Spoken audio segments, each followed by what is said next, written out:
Welcome, everybody. Welcome. Hope you're well today.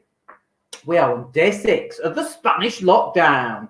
And we're on lockdown due to something that's happening in the world right now that I'm not allowed to say on YouTube because YouTube stops any monetization. Not that we're getting a huge amount of hits on these, but we get some. Every penny helps, especially at the moment with what's going on in the world. We'll talk about that. I hope you're well. If you've got a question, pop it down below. If you've got a comment, a statement, let me know. If you've got any questions, let me know. Happy to answer whatever you want. We're in day 6 right now. The UK hasn't started yet. So well, by tomorrow you'll be at least 7 days behind us. But who knows what's going to happen and when full lockdown is coming. I do know in the UK that they're shutting down an awful lot. Schools are closed. Everything's going into lockdown. But I kind of get the idea that your lockdown is going to be different than ours. So let's talk about that. Tienes miedo de... Yes, thank you. I can't say that on camera. And my Spanish es no bueno. that's my level of my Spanish. Tienes miedo de... Yeah, I can't say that actual word at the end because it ruins my... it ruins my... What do we call it? The monetization on YouTube. Anyway, so the UK is slightly behind us, and I think your lockdown is going to be different than ours. So on ours, you're not allowed outside your front gate. And if you do, you have to be walking your dog up to within 500 meters. And once it's done its business, you've got to go home. And if there's 2 of you walking, you will get stopped by the police and fined. And you're allowed to go in the car or on foot to the shop, i.e. the supermarket and the pharmacy. And this is one of the things that's kind of, it's not winding me up as such, but it's like, in the UK, people are like, oh, I don't see the point on stockpiling. I'm going to talk about that because I think that's really important. I don't see the point on stockpiling. I'll just go to the shops. I don't want to go to the shops. So the last thing that I want to do is go to a shop where someone who might have it and I might catch it and bring it back to my family. Why the heck are we on lockdown if you're going out to the shops for a Twix? I don't get that. That's one of the jokes. Day 2 on lockdown, I've got all my 30 days worth of stuff, but I'll find myself at the supermarket because I fancied a Twix. It's crazy. You need to be stocking up. And this is the other side of it. Is we've had 3 weeks knowing that this was coming. You've had 3 weeks to stock up. There we go. Thank you very much. Let's have a look. Here's a happy question. This is Andy Arter. Thank you, Andy. Do you know the death rate in Spain? Let's start off the day with a very happy question. So yes, is the answer. In terms of updates, I can give you that actually, and I can compare that with the UK, but I think the UK is false anyway.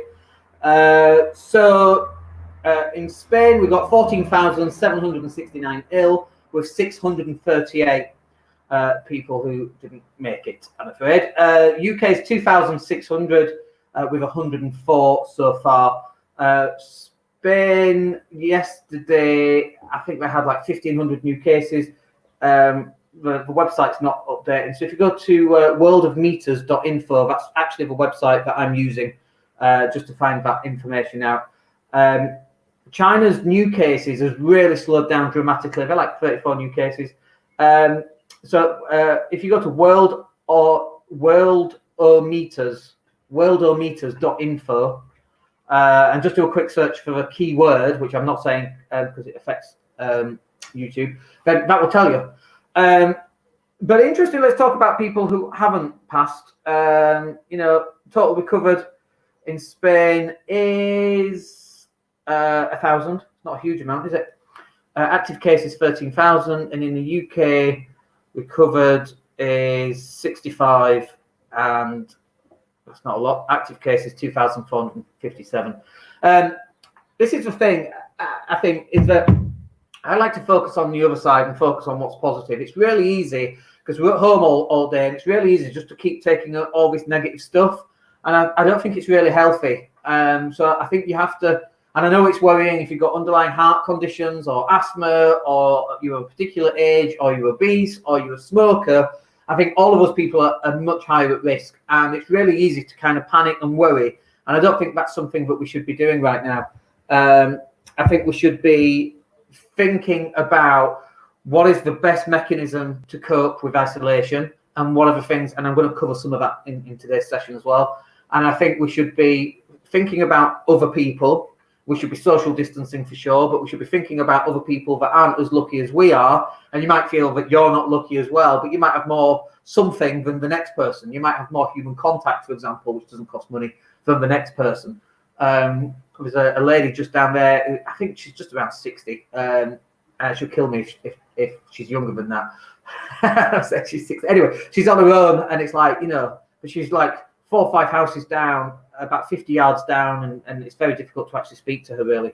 But, at 8 p.m. again last night, we go on the balcony, and we're clapping, and we're applauding, and whistling, and people shouting, and people hitting the pots and pans. And again, it's really nice knowing that there's little pockets of humans around.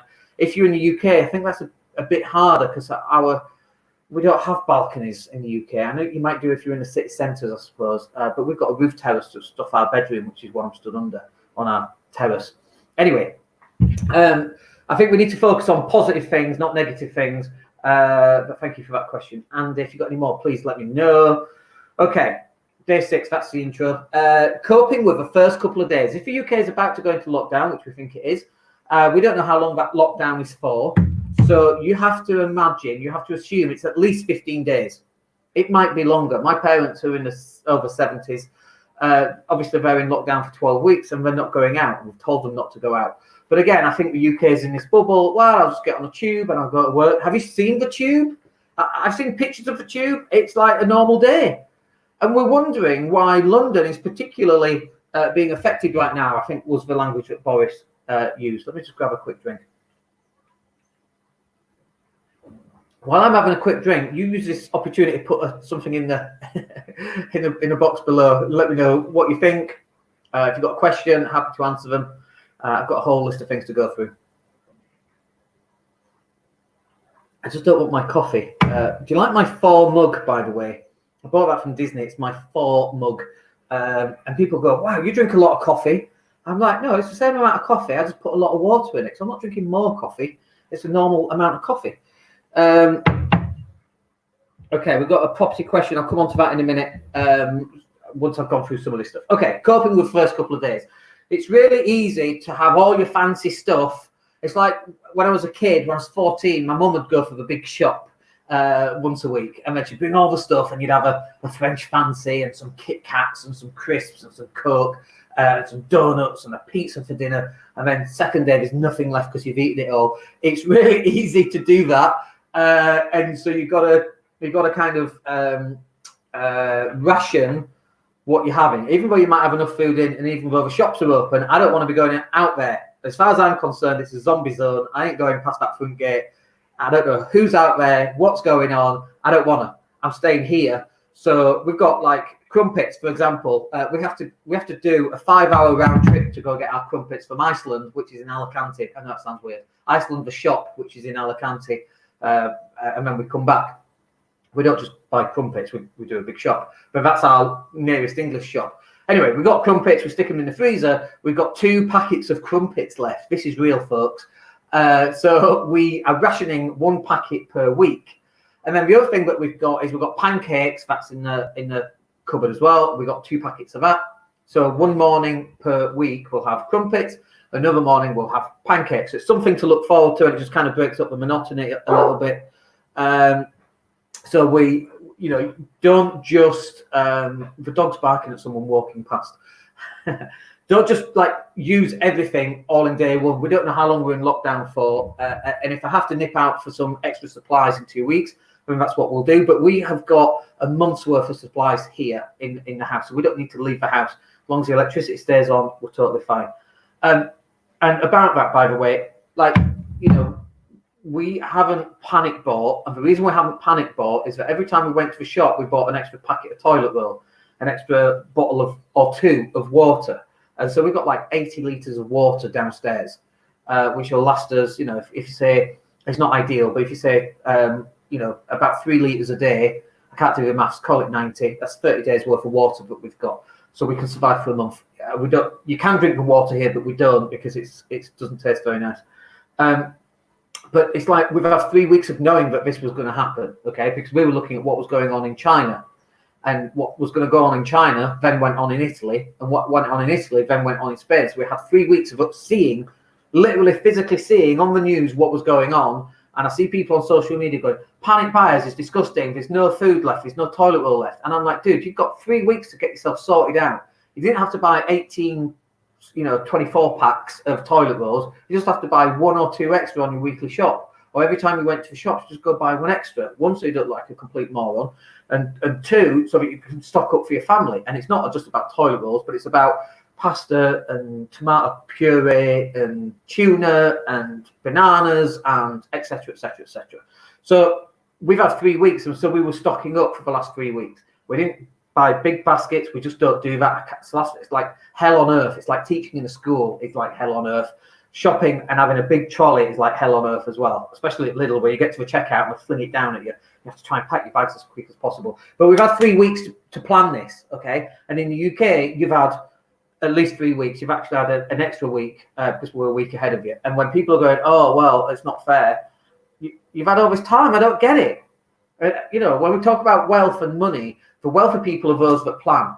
The people who are successful are those that plan. And if you're not planning for your family, yes, you can just nip out, but why are you risking that? I just don't get it. That's my little rant about that. We've got another question.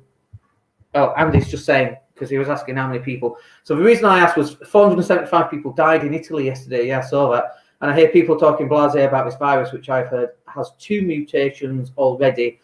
Spain is correct. And I saw this morning, by the way, the top Chinese scientist on this virus say that herd immunity doesn't work. I don't think it works either. You need a vaccine in order for herd immunity to work. And I saw someone this morning going, herd immunity is amazing. And I posted to them, I'm like, great, you can tell the 33 people that died yesterday in the United Kingdom, you can tell their families how amazing herd immunity is, because they'll be grateful for that. It doesn't make sense to me either, Andy. And I think you're spot on. And it's like this idea of, let's say we're completely wrong and this virus is nothing, okay? Great, we just got a month's worth of stuff. It means we don't have to shop next month. Awesome. There's no big deal. But if it is actually something, and we know it is, look at the numbers. We know it is. It's like, this is not Chicken Little and the sky falling in. The sky's fallen in. And people are going, no, it's fine. It's the media's fault, and it comes from Boris's, it's Boris's fault. By the way, I have got your property question, which I'll come on to later, by the way. So we will do property. Let me get through this stuff first. Okay, so coping the first couple of days, spread everything out. That was the first thing. Don't eat everything all at once, as tempting as that is. Number 2 was we just bought Disney Plus. It was like €60. I think I had to use a VPN to go onto the American site in order for it to stream. Then once I was logged in, I was able to turn the VPN off. But have a look, Disney Plus, all the Star Wars stuff, all the Marvel stuff. We watched Aladdin, the new Aladdin, with Will Smith, which was very good. One of my favourite songs is "You've Never Had a Friend Like Me," which is really good. I don't know why, but it just is. Tapping my foot to it. Social media breaks where possible. You need to get your ass off social media for a couple of hours. I know how tempting it is just to sit there and watch the news, Sky, Kay Burley, making the world seem even darker than it actually is. I cannot stand Kay Burley. I don't know what it is. It's just Sky News. She's just not a nice person. And then Nigel Farage apparently seems to be an expert on this issue that we've got right now. So let's drag him in. And any other, anyway. Let me have another quick drink. Okay, social media breaks are really important. Keep the kids distracted or entertained. So yesterday we did a little volcano. Watch the school teacher, she knows how to do that stuff. But if you don't know how to do that stuff, there's a thing called YouTube. You've probably heard of it. You can go and check out how to make a volcano for the kids. And so do 2 things per day, like 1 in the morning and 1 in the afternoon, and then intersperse eating and watching TV and homework, and intersperse all this stuff. So you're mixing it up as much as possible. Try and have some physical activity once a day. For us, it's chasing the dog. Although it's been raining for 2 days, it's sunny today, which I'll show you actually. Show you. Okay, there's our pool looking even bluer. Whoops, that's quite nice. So at least it's looking a bit more sunnier today, thankfully. Just swing you back around. Hello again. So keep your kids distracted, entertained, break it up, try and do different things at different times. That would work really well. And also, your children, regardless of their age, we've got a 5-year-old here, they're going to have worries that they don't express because they don't know how to express at such a young age. And you might have older kids who do know how to express it, but they might be expressing it in a way of not doing as told, or like rebelling a little bit because they're cooped up. So talk about longer situations and help alleviate their unspoken concerns. It's a very real thing. You've got to put it into language that your kids, however old they are, will understand. So for a 5-year-old, we just say, people are ill, and so we're being asked to stay at home until everybody gets better, which is exactly true.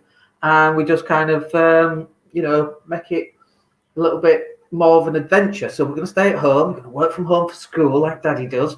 So, we just make it a bit more exciting there. Not exciting, but you know what I mean. Last one on my list, and I'll go on to questions. And if you've got questions, stick them in down below. Get dressed. I was thinking earlier, because I'm like, I wore this hoodie for the last 3 days. I do have other hoodies, and I'm not in my gym jams. I'm in jeans, But you got to get dressed and get up. If you put makeup on, Andy, if you put your makeup on, put your makeup on. Like, prepare as though you're going to work. You don't have to suit and boot, but you can if you want. There's a guy in Italy, and every day they have a challenge. Dress for a wedding, dress using a pink jacket, and he has to come out and dress with a pink jacket. It's very funny. I think he's got colours of the whole rainbow in his wardrobe. He's Italian, but it's like you've got to get up and get dressed, and you've got to prepare for the day, whatever that day needs to look like for you. If you're going to be working from home, you should get up. Don't get up at 10. Get up at your normal time. Have a bit of sleep in. Why not? I stayed up last night till 2 o'clock playing Titanfall 2. That's a really bad idea. And I'm going to try and not get into that habit. But I just needed, an extra thing I'm going to say on this as well, but I just needed some extra time blowing shit up, which for me is a Titanfall 2 or a Call of Duty thing. I know I'm 47. I'm too old to be playing computer games. Hey, we're just kids. We're just kids at heart. Do you know what I mean? I might look 47. I might be 47. I'm just a 13-year-old kid wanting to blow some shit up on a computer game. It's no big deal. But also, from a wifey point of view, she needs her time on her own. So she was in the gym this morning, let her go to bed early so she could, not early, but so she could read, have some time alone so she's not constantly surrounded by people. Now, I really suffer with this. I work from home and I generally don't have people here at the house. Obviously, right now, we've got my wife and child at the house and it is on. There's no off. Doing this is an off for me. I should be in the cellar working out myself, but I'm not. I'm having a quick blast on the Xbox. But getting that distancing between you and your partner. I saw yesterday a comment, 88 couples came out of isolation and asked for a divorce in China. So it's like, at Christmas, as a letting agent owner, an ex-letting agent owner, people would, spend 2 weeks together at Christmas, and then after Christmas they'd get divorced, and men would turn up with 2 black bags, needing a studio to rent because they've been thrown out of the house or left the house. So you've got to make sure that you're kind of timing all this together, because otherwise you're going to end up killing yourselves or each other, or you're going to get divorced, because this is intense time together. So if you're in a little pokey studio and you're a couple, that's going to be really hard. You're going to have to find a way of having a long bath, hiding in the I don't know, you're just hiding in the wardrobe. You just got to do that. Okay, let's have a look. Andy's just saying, oh, hello, thank you for that, Bumble. All the makeup I use has gone with panic buying. It's a nightmare. Andy, you had 3 weeks to stock up, mate. You know what's coming. Bumble, come here. Come and say hello. Come here. This is the dog. Bumble, come and say hello. Sit. Here, sit. So this is Bumble, by the way. She's a black lab. You're very pretty, aren't you? She likes to bark. Okay, so we've got a question about property. Let me answer that. Any other questions? Bring them through. Thank you for sharing your makeup tips, Andy. Here we go. Let's have a look. Can you sell a property without an offer being accepted as long as the estate agent said it would be acceptable? Okay, thank you for the question. I'm going to reread it. Can you sell a property without an offer being accepted? as long as the estate agent said it would be acceptable. No. That's a whole world of confusion that you're going to create there. It's like you can line people up, but then when you go, so you would do this as a trial close. So this is a property sourcing question, I should add. So I'm guessing. So you found an investor. You've told an investor, I've got a 3-bed house. It's worth 150. You can have it for 100, I reckon. So you said to the investor, if I can get that property at that price, do you want to go ahead? That's like an assumptive close. Do you want to go ahead with that then? Is one of my favorite all-time closes in sales. Do you want to go ahead? So the guy says yes. So then you go, great. Okay, Mr. Estate Agent, my client has got an offer and it's £100,000. He's prepared to go with that. He's a cash buyer or he's got a mortgage lined up. Can you speak with your vendor and see what they're doing? If it goes to the vendor says yes, great. Then you move forward. If the vendor goes no, or if it's 150 grand and you put an offer in at 140, the estate agent still has to ask the vendor. Why would you not wait and ask the vendor to say yes or no? So you're just going to confuse things. And it's like, I know that you kind of, if you're first starting out in property investing, you're so desperate to get your first deal done that you kind of just want to miss out certain aspects. Like, you know, when I first started to learn the piano years and years ago, it sounds like I can play the piano, I can't. But when I first started, I was like, start on the first level, not me, I'll start on level 3. And then I started on level 3 and I was crap, couldn't do it. You have to start at the start and then you work your way through. It's like peeling an onion. If you're peeling the onion, you can't go straight into the middle and take that thing. Oh, look, you have to go through the process. This is what a lot of people struggle with. So you get paid twice in this world, okay? The first time you get paid in experience. The second time you get paid in money. Everybody wants the money. Nobody wants the experience. So you have to go through the experience. So did that answer your question? If you're still watching, I hope it did. So the question was, can you sell a property without an offer being accepted as long as the estate agent said it would be acceptable? It's like the estate agents are not the decision makers. The vendor is the decision maker, and the estate agent isn't inside the vendor's head. And the vendor might have had a change of heart this morning because they're going, actually, no, I've worked out I actually need an extra 5 grand. It just occurred to me. So you need to double check on that and go through the process properly. Any more questions, folks? 22 minutes we've been going. It's funny, isn't it? Because it's like when I first did this, like day 1 was like 10 minutes, I think. And then yesterday was on for like 35 minutes. And it goes very fast, by the way. And this is me kind of ensuring my sanity to some extent and making sure that I'm still like compos mentis. Because I like the comments coming through. It means people are watching and listening. It means there's humans out there, unless all these are bots. But it's like, this is like my happy place, if you see what I mean. But when I first started doing videos, Facebook Lives and all of that kind of thing, there's no way would I have thought that this was a happy place in any way, shape or form. I was actually very worried about going live and what if people don't like me and don't like what I look like and don't like how I sound. Now I just don't really care. And so you just go live. I actually quite enjoy the live.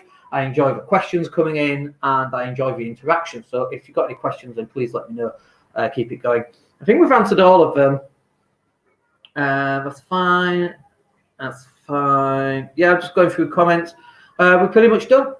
Very quick, 23 minutes. If you got anything you want to say after, if you've got anything to ask, then ask it. I'll make a note of it. And in tomorrow's session on day 7, we'll be a whole week in lockdown. That's just weird. But actually, we're kind of falling into some sort of normality right now. And it's just normal now. Do you know what I mean? It's like as humans, we're very good at adapting. We're a very adaptable species, and we will adapt into whatever we need to adapt to in order to survive whatever it is we're having to go through. So if you're worried about, some people are having massive anxiety about self-isolating, and I totally understand that, but you will adapt, and you'll find little ways of doing it. But share hints and tips, stay off the news, stay off social media to some extent.